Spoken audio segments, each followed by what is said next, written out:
بسم اللہ الرحمن الرحیم۔ گمنام ہیرو کے معزز ناظرین السلام علیکم۔ دوستو لائک ضرور کر دیا کریں، شکریہ۔ آئیے چلتے ہیں کہانی کی طرف۔ میرا نام زیوراں ہے سائیں جی۔ اس نے کہا دنیا اندھیر ہوئی تو آپ کے لیے نہیں ہوگی، میرے لیے ہوگی۔ فقیروں کی دنیا اندھیر نہیں ہوا کرتی، میں آپ کو پکاروں گی۔ زیوراں، میں نے اپنے آپ سے سرگوشی میں کہا۔ زیوراں، میرے دماغ میں سخت بے چینی ہوئی اور آہستہ آہستہ دنیا اندھیر ہو گئی۔ اب روشنی واپس آئی تو میرے ذہن میں وہ عورت محفوظ تھی جس نے اپنا نام زیوراں بتایا تھا۔ میرے ذہن میں کچھ بھی محفوظ نہیں رہتا تھا، مگر زیوراں میرے ذہن سے نہ نکلی اور مجھے کچھ یاد آنے لگا۔ اس کے جسم کی بو بھی شاید میرے قریب کہیں موجود تھی۔ سائیں جی، ایک مردانہ آواز نے مجھے زیوراں کے خیال سے ہٹا لیا۔ آواز پھر آئی، صبح سے آپ کی حاضری میں بیٹھا ہوں۔ میں نے ادھر دیکھا، ایک جوان آدمی گف کے منہ میں بیٹھا تھا، وہ بھی دیہاتی تھا، بڑا خوبرو دیہاتی تھا۔ میں نے اس کا چہرہ دیکھا، پھر اس کی آنکھیں دیکھیں، اس نے آنکھیں جھکا لیں۔ فقیر کی آنکھوں میں آنکھیں ڈالنے کو وہ فقیر کی بے ادبی سمجھتا ہوگا۔ تم کون ہو؟ میں نے اس سے پوچھا۔ اسی علاقے کا رہنے والا ہوں، اس نے کہا۔ میرا نام احمد خان ہے۔ نہیں، میں نے کہا، میں خود اپنے سامنے بیٹھا ہوں۔ وہ کھسیانہ سا ہو گیا، دیہاتی تھا، میری بات نہ سمجھ سکا۔ لوگ پیروں فقیروں کی باتیں سمجھنا ہی نہیں چاہتے۔ میں کچھ کہہ رہا تھا، کچھ پوچھ رہا تھا، اس خوبصورت جوان نے مجھے جگا دیا تھا۔ اب میری کھوپڑی میں چڑیاں نہیں بلکہ کسی کتاب کے ورق پھڑپھڑانے لگے، جیسے کوئی کتاب بڑی تیز ہوا میں پڑی ہوئی ہو۔ مجھ پر جادو کا سا اثر ہونے لگا، پردے اٹھنے لگے، یادیں انگڑائیاں لینے لگیں۔ میں خوابوں کو یاد کرنے لگا۔ دیہاتی مرد اور عورتیں میرے پاس آ رہی ہیں، کوئی میری مٹھی چاپی کرتا ہے، کوئی عورت پراٹھے رکھ جاتی ہے، پیسے بھی لوگ دے جاتے ہیں، اور ہر کوئی کہتا ہے سائیں جی، سائیں سرکار، موتیوں والے شاہ جی، میری مراد۔ لیکن مجھ پر یہ اثر نہیں ہوتا جو زیوراں چھوڑ گئی، اور اب اس خوبصورت نوجوان کا جادو مجھ پر سوار ہو رہا تھا، اور میں اسے دماغ پر زور دے کر آنکھیں سکیڑ کر دیکھ رہا تھا۔ احمد خان، میں نے زیر لب کہا۔ نہیں، محمد خان، میرے منہ سے کچھ سوچے بغیر نکلا۔ تم محمد خان ہو۔ اس جوان نے میرے پاؤں پکڑ لیے، یہ عقیدت کا اظہار تھا۔ آپ نے میرے باپ کا نام معلوم کر لیا ہے، اس نے حیرت زدہ لہجے میں کہا۔ محمد خان میرے باپ کا نام تھا، کہاں ہے وہ؟ اللہ والے سائیں جی، اس نے کہا، میں آیا تو کوئی اور مراد لے کر تھا، لیکن آپ نے میرے باپ کا نام لے کر میرے دل کے زخم کھول دیے ہیں۔ حکم ہو تو اپنا یہ دکھڑا بھی سنا دوں؟ آپ کی جناب کو رحم آ جائے تو بتائیں کہ وہ کہاں ہے۔ آپ نے اس کا نام معلوم کر لیا ہے تو آپ کو یہ بھی نظر آ جائے گا کہ وہ کہاں ہے۔ وہ پھانسی چڑھ گیا ہوگا۔ وہ بول رہا تھا اور مجھے یوں محسوس ہو رہا تھا جیسے اس کا وجود میرے وجود میں سماتا جا رہا ہو۔ وہ نوجوانی میں بنگال پولیس میں بھرتی ہو کر چلا گیا تھا، احمد خان کہہ رہا تھا۔ میں نے اسے نہیں دیکھا، میں اس کے جانے کے بعد پیدا ہوا تھا۔ مجھے تو اپنی ماں کی صورت بھی یاد نہیں رہی۔ میں وہی باتیں جانتا ہوں جو مجھے میری دادی نے، نانا، نانی اور گاؤں کے لوگوں نے بتائی تھیں۔ کہتے ہیں کہ میں ابھی بہت چھوٹا تھا جب ایک رات میرا باپ آیا، اس کے پاس پستول تھا، اس نے میری ماں کو گولی ماری، پھر گاؤں کے ایک اور آدمی کو گولی ماری اور وہ چلا گیا۔ لوگ کہتے ہیں کہ وہ پولیس کی نوکری چھوڑ کر ڈاکو بن گیا تھا، کوئی کہتا تھا کہ وہ پکڑا گیا ہے اور اسے پھانسی دے دی گئی ہے، اور کوئی کہتا ہے کہ اسے پکڑنے کی جرت کوئی نہیں کر سکتا۔ میری عمر 22-23 سال ہو گئی ہے سائیں جی، میرا کوئی بھی زندہ نہیں رہا۔ نانا کی زمین بھی میرے پاس ہے، اللہ کا بڑا کرم ہے، لیکن دل سخت اداس رہتا ہے۔ باپ بہت یاد آتا ہے، دل کہتا ہے وہ زندہ ہے۔ غیب کا حال آپ جانتے ہیں، مجھے پتہ چل جائے کہ وہ کہاں ہے اور کون سے ملک میں ہے تو خدا کی قسم میں اڑ کر پہنچوں گا۔ وہ ڈاکو ہے، قاتل ہے، جو کچھ بھی ہے، لیکن وہ میرا باپ ہے۔ اس نے اپنے باپ کے قتل کا انتقام لیا تھا۔ مجھے نانا نے ساری کہانی سنائی تھی۔ میرے باپ نے میری ماں کو جائز قتل کیا تھا، اس نے میرے دادا کے قاتل کے ساتھ تعلق جوڑ لیا تھا۔ مجھے معلوم ہے میرا باپ کیوں ڈاکو بنا ہے۔ بولتے بولتے اس کی آنکھوں میں آنسو آ گئے۔ میرے وجود کے اندر ایسے لگ رہا تھا جیسے جیسے آتش فشاں پہاڑ کے اندر بڑا گرم لاوا ابل رہا ہو اور پہاڑ کا سینہ چاک کر کے پھٹ نکلنے کی کوشش کر رہا ہو۔ احمد خان میرا بیٹا تھا، خون کے رشتے نے خون کو اتنا گرما دیا کہ میری رگوں میں خون ابلنے لگا۔ اچانک میرے سر میں دھماکہ سا ہوا، میرا رشتہ ماضی کے ساتھ جڑ گیا۔ ایسی روشنی ہو گئی جیسے گزرے ہوئے وقت کے افق تک مجھے نظر آنے لگا ہو۔ میری تمام حصیں بیدار ہو گئیں۔ سب سے پہلی یاد یہ ذہن میں آئی کہ میں مفرور مجرم ہوں۔ دوسری یاد یہ آئی کہ چلتی ریل گاڑی میں پولیس کے 2 باوردی آدمی میری طرف بڑے آ رہے تھے اور میں ڈبے کا دروازہ کھول کر کود آیا تھا اور دریا میں گرا تھا۔ اس کے آگے یادوں پر تاریکی چھا گئی۔ میں نے جیسے تاریکی میں غوطہ لگایا تھا، اپنے بیٹے کی آنکھوں نے مجھے وہ نور بخشا جس نے تاریکی کے پردے چاک کر دیے۔ اس کے ساتھ ہی یہ احساس بیدار ہو گیا کہ احمد خان کو بتا دوں کہ میں ہی اس کا وہ باپ ہوں جس تک وہ اڑ کر پہنچنا چاہتا ہے۔ تم نے کہا تھا کہ تم کوئی مراد لے کر آئے تھے۔ میں نے کہا تمہیں باپ مل جائے گا، اب بتاؤ تم دوسری مراد کیا لے کر آئے ہو۔ میں نے اس کے چہرے پر چمک دیکھی لیکن میرا بیٹا نہ دیکھ سکا کہ میری آنکھیں دہک رہی ہیں اور میرا چہرہ جذبات کی تپش سے جھلس رہا ہے۔ ایک عورت نے مجھے آپ کے دربار کا رستہ دکھایا ہے سائیں جی، احمد خان نے کہا۔ 2 دن گزرے وہ آپ کے پاس آئی تھی۔ میں آنکھیں بند کر کے اسے یاد کرنے لگا کہ وہ کون تھی۔ وہ اس وقت آئی ہوگی جب میں گوپ تاریکی میں تھا۔ کون ہے وہ؟ میں نے پوچھا۔ تمہاری کیا لگتی ہے؟ اللہ والی سرکار، احمد خان نے جواب دیا، یہ خون کا نہیں پیار کا رشتہ ہے۔ وہ دوسرے گاؤں میں رہتی ہے، اس کی بیٹی کے ساتھ میری روح کا رشتہ جڑ گیا ہے اور یہ لڑکی میری محبت میں اتنی دلیر ہو گئی ہے کہ اپنے گاؤں سے دور رات کو بھی اکیلی مجھے ملنے آ جاتی ہے۔ یہ آسمان کے ستاروں کی طرح پاک رشتہ ہے۔ مجھے ایسے محسوس ہونے لگا کہ میں نے یہ بات پہلے بھی سنی ہے۔ ایک عورت میرے پاس آتی تھی، میں نے ذہن پر زور دیا تو ایسے یاد آنے لگا جیسے ایک عورت جادوگرنی کی طرح مجھ پر اپنا اثر ڈال رہی تھی اور میری روح بیدار ہوتی جا رہی تھی، مگر دنیا پھر تاریک ہو گئی تھی۔ مجھے 2 آنکھیں یاد آنے لگی جن سے نکلتی ہوئی شعاعیں میری آنکھوں میں اتر رہی تھی۔ اس نے اپنا نام بھی بتایا تھا۔ اچانک مجھے ایسے محسوس ہونے لگا جیسے میں اس عورت کے جسم کی بو سے واقف ہوں۔ کیا نام تھا؟ زیورہ۔ ہاں سرکار، احمد خان بولا۔ لڑکی کی ماں کا نام زیورہ ہے، وہ آپ کے پاس آئی تھی۔ اس نے مجھے پیغام بھجوایا تھا کہ اس فقیر کے پاس جاؤ جو پہلے جنگل بیابان میں گھومتا پھرتا رہتا تھا اور اب ایک گفت میں رہتا ہے۔ خالہ زیورہ نے کہلوا بھیجا تھا کہ سائیں جی مہربان نظر آتے ہیں، تم ان کے پاس جاؤ، میں حاضر ہو گیا ہوں۔ اللہ والی سرکار، عرض یہ ہے کہ لڑکی کی ماں مجھے پسند کرتی ہے لیکن لڑکی کا باپ نہیں مانتا۔ خالہ زیورہ کبھی ملتی ہے تو کہتی ہے کہ تم میرے بیٹے ہو۔ اس کے خاوند کا نام روشن خان ہے۔ میں نے پوچھا فوج میں ہے؟ نہیں سائیں جی، احمد خان نے حیران ہو کر کہا۔ روشن خان اس کے پہلے خاوند کا نام تھا، وہ میرٹھ میں مر گیا تھا۔ اس کا ایک بیٹا فوج میں نائک ہے۔ خالہ زیورہ نے میرٹھ سے آ کر دوسری شادی کر لی تھی۔ یہ لڑکی اس کے دوسرے خاوند سے ہے۔ اس خاوند سے 2 لڑکے اور بھی ہیں، وہ چھوٹے ہیں۔ اچانک میری کھوپڑی میں پھر وہی بے چینی شروع ہو گئی جو کسی سوچ سے ہو جایا کرتی تھی۔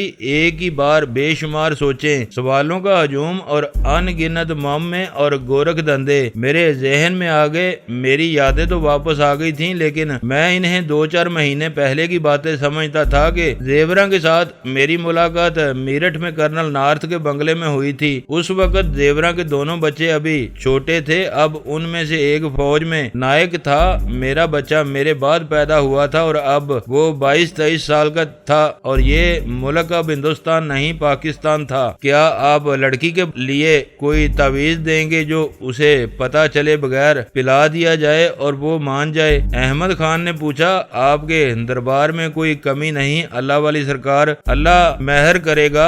میں نے کہا امید اللہ کے دربار میں رکھ لڑکے، جا اب چلا جا، زیورہ کو میرے پاس بھیج دینا، میں کچھ دوں گا۔ میرا بیٹا میرے پاؤں چھو کر اٹھا تو میں نے آنکھیں بند کر لی۔ میں اسے نہ دیکھنے کی کوشش کر رہا تھا، وہ چلا گیا تو میں نے آنکھیں کھولیں۔ میرے سامنے 2 روپے پڑے ہوئے تھے۔ میں نے گوپ سے جھک کر باہر دیکھا، میرا بیٹا جا رہا تھا۔ ایسے لگا جیسے میں جا رہا ہوں۔ میرے والا قد کاٹ اور چال بھی میری تھی۔ میں پوری طرح بیدار ہو گیا تھا۔ میں سوچوں میں کھو گیا۔ پچھلی تمام باتیں اور سارے واقعات یاد آ گئے۔ رانی ارونا، منصور، جمال الدین عرف جامی شعبہ، اس سے پہلے اور اس سے بھی پہلے کے واقعات، لیکن وہاں آ کر میری یادیں گھپ اندھیرے میں چلی گئیں جہاں میں ریل گاڑی سے دریا میں کودا تھا۔ میں اس رات سو نہ سکا، یادوں کو بیدار کرنے کی کوشش کرنے لگا۔ دھندلی دھندلی سی یاد ذہن میں آتی اور ذہن میں ہی کہیں گم ہو جاتی تھی۔ میں دریا میں سے نکل رہا تھا، شاید مندر ہے، قبرستان، ملنگ سے ہیں مجھے چرس کے کاش لگوا رہے ہیں، اندھیرا شہر ہے، میرا ہاتھ پھیلا ہوا ہے، کوئی مجھے روٹی دے رہا ہے، میں چل رہا ہوں، کبھی جنگل آتا ہے، کبھی کوئی بستی آ جاتی ہے، بچے مجھے چھیڑ رہے ہیں، کسی گھر کے دروازے پر بیٹھا کچھ کھا رہا ہوں، چل رہا ہوں، چلا جا رہا ہوں، ایسے لگا جیسے خواب دیکھے تھے۔ اپنے علاقے میں آیا تو ذہن ذرا ذرا بیدار ہوا۔ میں ایک ایک لمحے کی کہانی سناؤں تو یہ کبھی بھی ختم نہ ہوگی، مجھے بات مختصر کرنے دیں۔ میں نے آپ کو سنایا ہے کہ جب میں ریل گاڑی سے دریا میں کودا تھا تو میرا سر ڈائیو کی پوزیشن میں نیچے تھا، دریا میں کوئی سخت چیز بہتی جا رہی تھی جو لکڑی ہی ہو سکتی تھی، میرا سر اس پر لگا۔ یہ شاید سر کی چوٹ کا اثر تھا کہ میرا دماغ معاف ہو گیا۔ ذہن پر زور دینے سے یہاں تک یاد آتا تھا کہ میں دریا سے نکلا تھا، پھر یاد آتا ہے کہ مجھے کسی قبرستان میں ملنگوں نے چرس پلائی تھی، ہو سکتا ہے یہ چرس نہ ہو، چرس سے زیادہ تیز کوئی نشہ ہوگا، اس نے بھی میرے دماغ کو سلا دیا ہوگا۔ میں شاید پاگلوں کی طرح نہ جانے کہاں کہاں گھومتا پھرتا رہا، لوگ مجھے بیکاری، پاگل یا فقیر سمجھ کر کچھ نہ کچھ کھانے کو دیتے رہے۔ میرا شعور سو گیا تھا، میں لاشعوری طور پر زندہ رہا اور لاشعور مجھے اپنے علاقے میں لے آیا۔ میرا خیال ہے کہ شعور اور لاشعور کو سمجھنے والے لوگوں کے لیے میرا کیس سمجھنا آسان ہوگا۔ کیا کوئی انسان 12-14 برس لاشعوری طور پر یعنی بے ہوشی کے عالم میں چل پھر سکتا ہے؟ میں چلتا پھرتا رہا ہوں۔ زیورہ میرے سامنے آئی تو اس کے ساتھ چونکہ روحانی تعلق تھا، اس لیے میں نے اپنے وجود میں زلزلے کے جھٹکے محسوس کیے تھے۔ پھر میرا بیٹا آ گیا جسے میں نے کبھی نہیں دیکھا تھا، خون نے خون کو پہچان لیا۔ میرے منہ سے بے اختیار نکلا کہ تم احمد خان نہیں محمد خان ہو۔ میرے دماغ کو ایک جذباتی جھٹکا زیورہ نے دیا اور اس سے زیادہ شدید جھٹکا میرے بیٹے نے دیا۔ سنا ہے دماغی مریضوں کو بجلی کے جھٹکے دیے جاتے ہیں، لیکن میرے جذبات اور میری روح جو جھٹکے ملے وہ بجلی سے زیادہ شدید تھے۔ میرا شعور جاگ اٹھا، میری روح بیدار ہو گئی۔ میں رات کا جاگا ہوا تھا، صبح طلوع ہو رہی تھی جب میری آنکھ لگ گئی۔ اپنے پاؤں پر کوئی چیز رینگتی محسوس کی، میں ہڑبڑا کر اٹھا۔ یہ سانپ ہو سکتا تھا، لیکن زیورہ میرے پاس بیٹھی ہوئی تھی اور اس کا ایک ہاتھ میرے ایک پاؤں پر تھا۔ زیورہ نے ہاتھ جوڑ کر مجھے سلام کیا۔ زیورہ، میں نے کہا، میرٹھ میں کرنل نارتھ کے بنگلے میں اس کی میم اسے آہستہ آہستہ زہر دیتی رہی تھی، لیکن وہ بچ گیا۔ معلوم ہوتا ہے ایک اور بیوی اس بنگلے میں اپنے خاوند کو مارنے میں کامیاب ہو گئی تھی۔ ان دونوں بیویوں کو اپنے خاوندوں سے نفرت تھی۔ سائیں جی، زیورہ کی جیسے چیخ نکل گئی ہو۔ اس نے میرے پاؤں پر ماتھا رگڑا اور سر اٹھا کر بولی، آپ غیب کی ہر بات جانتے ہیں، یہ میرا پردہ ہے، اسے پڑا رہنے دیں۔ زمانہ گزر گیا ہے، اب تو میری اولاد جوان ہو گئی ہے۔ مجھے یاد تھا اپنے خاوند روشن خان سے زیورہ کو کتنی زیادہ نفرت تھی۔ زیورہ میں قتل کرنے کی ہمت اور جرت تھی۔ میرے بیٹے نے جب مجھے بتایا کہ زیورہ کا خاوند میرٹھ میں مر گیا تھا تو مجھے خیال آیا کہ اسے زیورہ نے مارا ہوگا۔ تم نے میری محبت کو زندہ رکھا ہے زیورہ، میں نے کہا، میں جانتا ہوں تم نے میرے بیٹے کو اپنی بیٹی کے لیے کیوں پسند کیا ہے۔ میں نے تم سے محبت کی تھی، میرا بیٹا تیری بیٹی کو چاہتا ہے، یہ خون کا اثر ہے۔ مجھے غور سے دیکھو زیورہ، تمہارے دل میں میری محبت ختم تو نہیں ہوئی۔ زیورہ نے پھٹی پھٹی آنکھوں سے مجھے دیکھا، اس کا چہرہ میری طرف بڑھنے لگا، اس کے ہونٹوں سے سسکی سی پھسل گئی۔ خانو محمد خان۔ پھر میں اس کے بازوؤں کے شکنجے میں آ گیا۔ وہ تو میرے وجود میں سما جانے کی کوشش کر رہی تھی، کچھ دیر بعد اچانک مجھ سے الگ ہو گئی۔ بیس بدل کر آئے ہو، اس نے میرا چہرہ دونوں ہاتھوں میں تھام کر کہا، پھر چلے جاؤ گے؟ میں نے جب اسے بتایا کہ میں کس طرح یہاں تک پہنچا ہوں اور میں نے عمر کے کتنے سال اندھیرے میں یا بے ہوشی میں گزارے ہیں تو وہ ذرا پیچھے ہٹ گئی۔ تم بے ہوشی میں نہیں رہے خانو سائیں، زیورہ نے کہا، تمہیں تو فقیری مل گئی ہے، اللہ کی دین ہے، جسے چاہے دے دے۔ تم 1 سال سے اس علاقے میں حق اللہ الا اللہ کے نعرے لگاتے پھر رہے ہو۔ تم دوبارہ میرے گاؤں میں بھی آئے تھے اور میں نے اپنی بیٹی کے ہاتھ سے تمہیں روٹی دلوائی تھی۔ تمہارے منہ سے نکلی ہوئی بات کو لوگ غیب کی آواز سمجھتے ہیں۔ تم نے ایک عورت کے بھائی کو پھانسی سے بچایا ہے اور زیورہ نے مجھے میری کئی کرامات سنا دی۔ بے بس اور پسماندہ لوگ پاگلوں کی بے معنی آواز کو بھی غیب کی آواز سمجھ لیتے ہیں۔ میرا بیٹا مجھے کس طرح گلے لگ کے ملا، میرے جذبات میں کیسے کیسے ابال آئے، وہ مجھے اپنے گھر میں کس طرح لایا، یہ میرا ذاتی معاملہ ہے۔ میں اسی گھر میں پہنچ گیا جہاں سے چلا تھا۔ ہاں، آپ پوچھیں گے اس خاندان نے مجھے کس طرح بخش دیا تھا جس کے ایک آدمی کو میں نے قتل کیا تھا، وہ میرے باپ کا قاتل تھا۔ وہ خاندان آپس میں لڑ جھگڑ کر ایک دوسرے کو قتل کر کے زمین جائیداد مقدموں میں لگا کر ختم ہو چکا تھا۔ ان کے وہ مرد جو کسی کو پلے نہیں باندھتے تھے قتل ہو گئے یا پھانسی چڑھ گئے تھے۔ ان کی عورتیں جو میری جوانی میں جوان تھی زندہ تھیں، ان میں وہ بھی تھی جسے میں نے چنن شاہ کے جال سے نکالا اور اسے اس کے گھر پہنچا دیا تھا۔ اسے پتا چلا کہ میں آیا ہوں تو وہ فوراً آئی اور اس نے عقیدت سے میرے پاؤں چھوئے اور ابھی تک میری مریدنی بنی ہوئی ہے۔ زیورہ میرے پاس مریدنی بن کے آتی رہی۔ زیورہ، میں نے ایک روز اسے کہا تم نے اپنے پہلے خاوند کو قتل کیا تھا۔ کہتے ہیں بیٹی اپنی ماں کا عکس ہوتی ہے، کہیں ایسا نہ ہو کہ تمہاری بیٹی میرے بیٹے کی بیوی بن کر اسے خانو سائیں۔ زیورہ نے مجھے ٹوکتے ہوئے کہا میں اپنی بیٹی کو اس لیے تمہارے بیٹے کے ساتھ بیاہنا چاہتی ہوں کہ اس کے باپ کا حکم چل گیا تو میری بیٹی اس خامن کو قتل نہ کر دے جو اس پر اس کا باپ مسلط کرے گا۔ میں اپنی بیٹی کو ان کانٹوں سے بچانا چاہتی ہوں جن پر میری عمر گزر گئی ہے۔ میں نے اس کی بیٹی کو اور اپنے بیٹے کو بھی ان کانٹوں سے بچا لیا اور ان کی شادی کر دی۔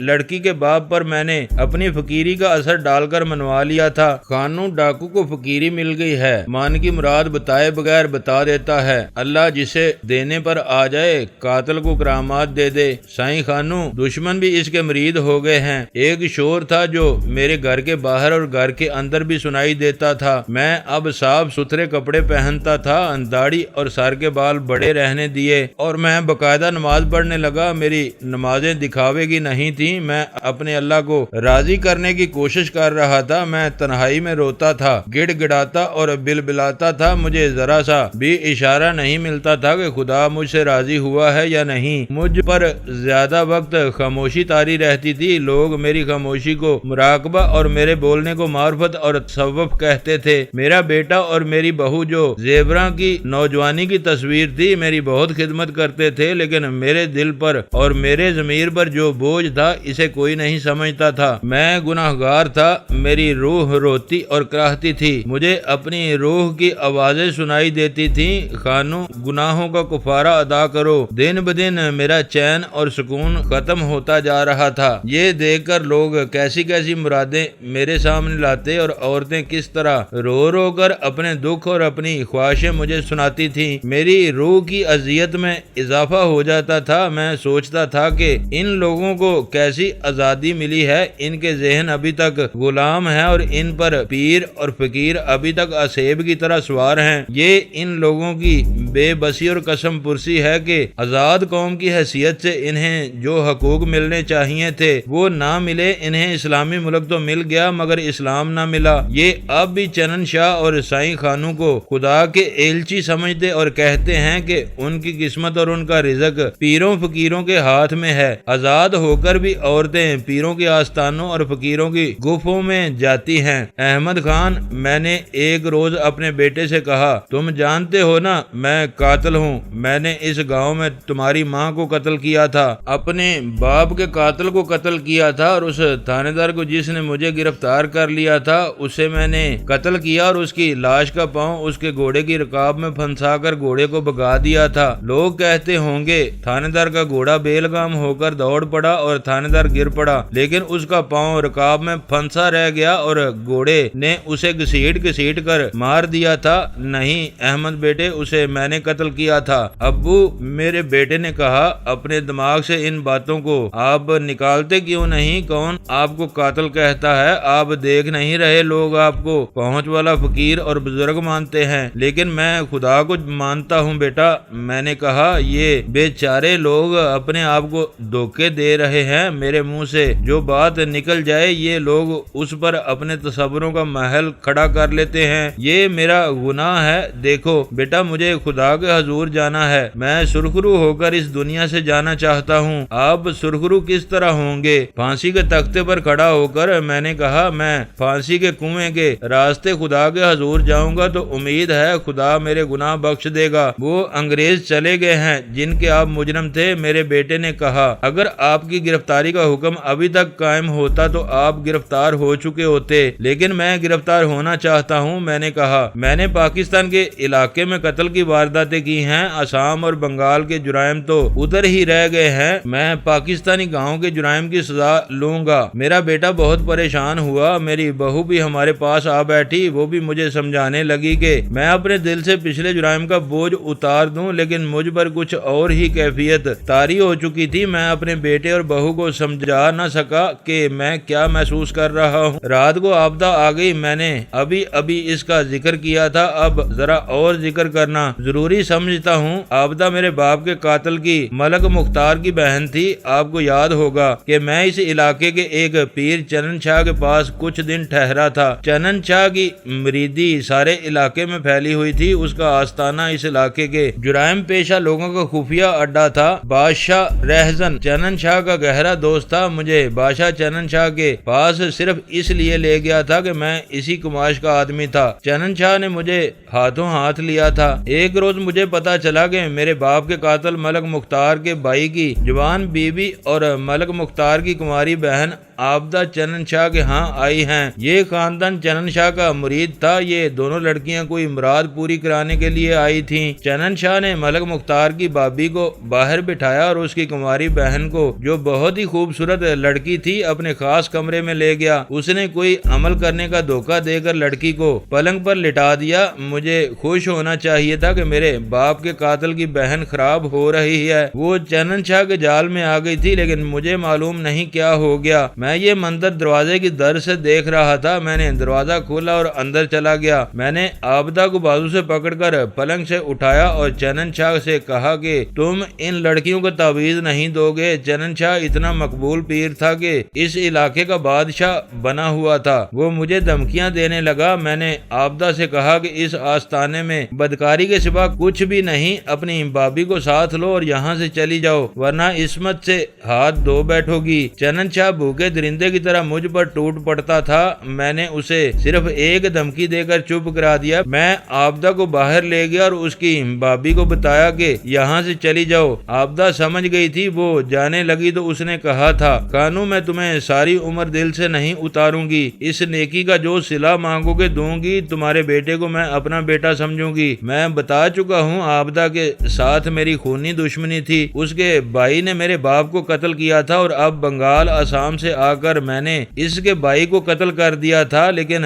میں نے اس کی عصمت چنن شاہ جیسے درندے سے بچا لی تھی۔ یہ بہت پرانی بات تھی، اس وقت آپدہ نوجوان تھی، اب آپدہ کی اولاد نوجوان تھی۔ میں اب سائیں بن کر گاؤں میں آیا تو آپدہ میرے پاس آتی تھی۔ اس نے کہا تھا میں تمہاری مریدنی ہوں، خانو ساری عمر مریدنی رہوں گی۔ اپنے بیٹے سے پوچھو، میں اسے اپنا بیٹا سمجھتی رہی اور اس کے سر پر ہاتھ رکھا ہے۔ اب میرے بیٹے نے اسے بتا دیا کہ میں اپنے آپ کو گرفتاری کے لیے پیش کر رہا ہوں تو وہ رات کو آئی۔ سائیں خانو، اس نے کہا اللہ نے تمہیں رتبہ دیا ہے تو اس رتبے کی بے ادبی نہ کرو۔ میرے خاندان کے جن آدمیوں کے ساتھ تمہاری دشمنی تھی وہ دنیا سے اٹھ گئے ہیں، اب تمہیں کس کا ڈر ہے؟ میں نے تمہیں اپنے بھائی کا خون بخش دیا ہے۔ میں نے اپنے خاوند کو بتا دیا تھا کہ تم نے کس طرح میری اور میری بابی کی عزت بچائی تھی۔ میرا خاوند تمہارے پاس آ چکا ہے، وہ تم پر اپنی جان بھی قربان کر دے گا۔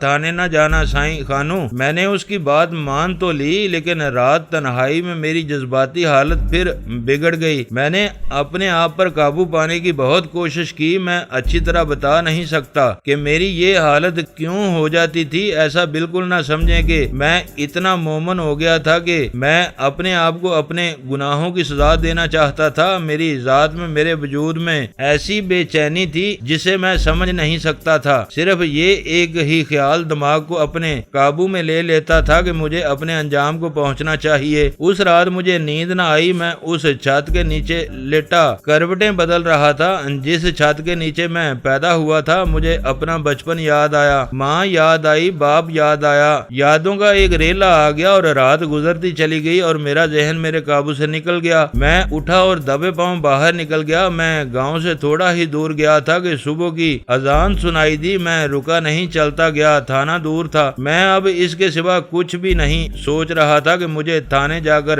اپنے آپ کو گرفتاری کے لیے پیش کرنا ہے۔ تھانے پہنچا تو سورج طلوع ہونے لگا تھا۔ ہیڈ کانسٹیبل تھانے دار کے دفتر میں بیٹھا تھا۔ آؤ مولوی صاحب، اس نے کہا، کس طرح آئے ہو؟ اس کے لہجے میں تمسخر کی جھلک تھی۔ میں نے اس سے پوچھا کہ تھانے دار صاحب کس وقت آئیں گے؟ مرضی کے مالک ہیں، ہیڈ کانسٹیبل نے بے پرواہی سے جواب دیا۔ جب آنکھ کھلے گی آ جائیں گے۔ آپ کو کام کیا ہے؟ میں نے اپنے گاؤں کا نام بتا کر کہا۔ وہاں کا رہنے والا ایک خانو ڈاکو ہوا کرتا تھا۔ سرکار نے اسے زندہ یا مردہ پکڑنے والے کے لیے 10,000 روپیہ انعام مقرر کیا تھا۔ اپنے گاؤں میں اس نے اپنی بیوی کو اور ایک آدمی کو ریوالور کی گولیوں سے قتل کیا تھا۔ اس نے اور بھی بہت سی وارداتیں کی تھیں۔ کب کی بات کر رہے ہیں آپ؟ اس نے پوچھا۔ جنگ عظیم سے پہلے کی، میں نے کہا۔ تم لوگ اسے گرفتار کر سکتے ہو؟ مولوی صاحب، ہیڈ کانسٹیبل نے طنزیہ لہجے میں کہا، اگر آپ مولوی نہ ہوتے تو میں آپ کو معلوم نہیں کیا کہتا۔ 10,000 روپیہ انگریزوں نے مقرر کیا ہوگا، یہ اب آپ کو نہیں مل سکتا۔ پاکستان کی حکومت نے کسی قانون ڈاکو کا انعام مقرر نہیں کیا۔ جاؤ اپنا کام کرو۔ مولانا، میں مولوی اور مولانا نہیں ہوں بھائی میرے۔ میں نے کہا، میں قانون ڈاکو ہوں، مجھے گرفتار کر لو۔ اس نے مجھے بٹھا لیا، ایک اور ہیڈ کانسٹیبل کو بلا لیا اور میں نے انہیں اپنے جرائم کی کہانی سنانی شروع کر دی۔ تقریباً 1 گھنٹے بعد تھانے دار آ گیا۔ ہیڈ کانسٹیبلوں نے اسے میرے متعلق بتایا۔ مجھے ایک بار سنائی ہوئی کہانی ایک بار پھر سنانی پڑی۔ تھانے دار نے کہا کہ یہ انگریزوں کے وقتوں کی بات ہے، اب اتنے پرانے کیسوں کو کون تلاش کرتا پھرے؟ میں اس کے پیچھے پڑ گیا اور کہا کہ میرا کیس صدیوں پرانا تو نہیں، فائل موجود ہوگی، لیکن تھانے دار اس جھنجٹ میں نہیں پڑنا چاہتا تھا۔ میں نے جب اور زیادہ اصرار کیا تو اس نے مجھے ذرا باہر بیٹھنے کو کہا۔ میں اس کے کمرے سے نکل آیا اور دروازے کے ساتھ ہی ایک طرف ہو کر کھڑا ہو گیا۔ پاگل معلوم ہوتا ہے، یہ شاید ہیڈ کانسٹیبل کی آواز تھی۔ پاگل نہ سمجھو اسے، یہ غالباً دوسرے ہیڈ کانسٹیبل نے کہا تھا۔ یہ دیکھنے آیا ہے کہ انگریزوں کے وقتوں کے کیس ابھی تھانے میں موجود ہیں یا ضائع کر دیے گئے ہیں۔ یہ گرفتاری پیش کرنے نہیں آیا، استاد لگتا ہے، اسے بید مل گیا تو کھسک جائے گا۔ یوں کرو، یہ آواز تھانے دار کی تھی۔ اس نے ہیڈ کانسٹیبلوں سے کہا، اس کے پاس مال ہوگا، اسے کہو کہ فائل موجود ہے، مال نقد نکالو اور ہم فائل تمہارے سامنے جلا دیتے ہیں۔ مجھے خیال آیا، انگریزوں کی حکومت میں تو ایسے نہیں ہوتا تھا، اسلامی ملک میں تو مکمل دیانتداری ہونی چاہیے تھی۔ اندر بلاؤ اسے، تھانے دار نے کہا۔ تھانے دار صاحب، میں نے اندر جاتے ہی کہا، میرے پاس کوئی مال نہیں، میں فائل جلوانے نہیں آیا، میرے بیٹے کی زمین ہے، ایک ٹکڑا بیچ کر میں آپ کو مال نقد دے سکتا ہوں، لیکن 1 پیسہ نہیں دوں گا۔ اگر مجھے گرفتار نہیں کریں گے تو میں علاقہ DSP کے پاس چلا جاؤں گا، IG کے پاس چلا جاؤں گا۔ تھانے دار نے مجھے بڑا لمبا لیکچر دیا کہ میں اپنے آپ کو مصیبت میں نہ ڈالوں، لیکن میں یہ مصیبت اپنے اوپر لینے ہی آیا تھا۔ تھانے دار نے جب دیکھا کہ مجھ سے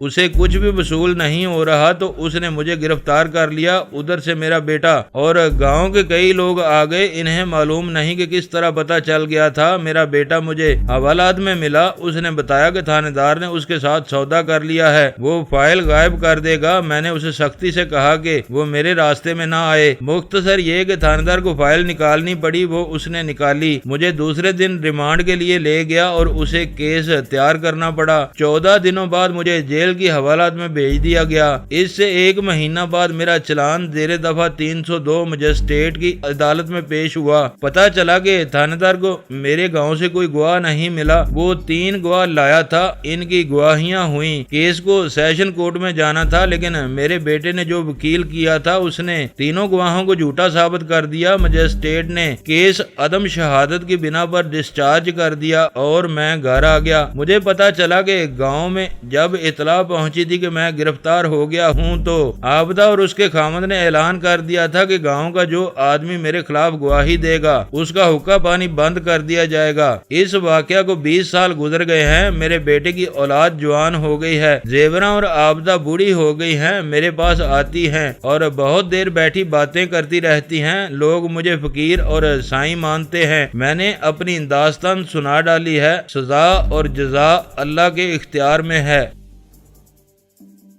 دوستو ویڈیو کو لائک ضرور کر دیا کریں۔ ISI پاک آرمی زندہ باد، پاکستان پائندہ باد۔ معزز ناظرین، اپنا خیال رکھیے گا اور اپنے اس چینل کا بھی شکریہ۔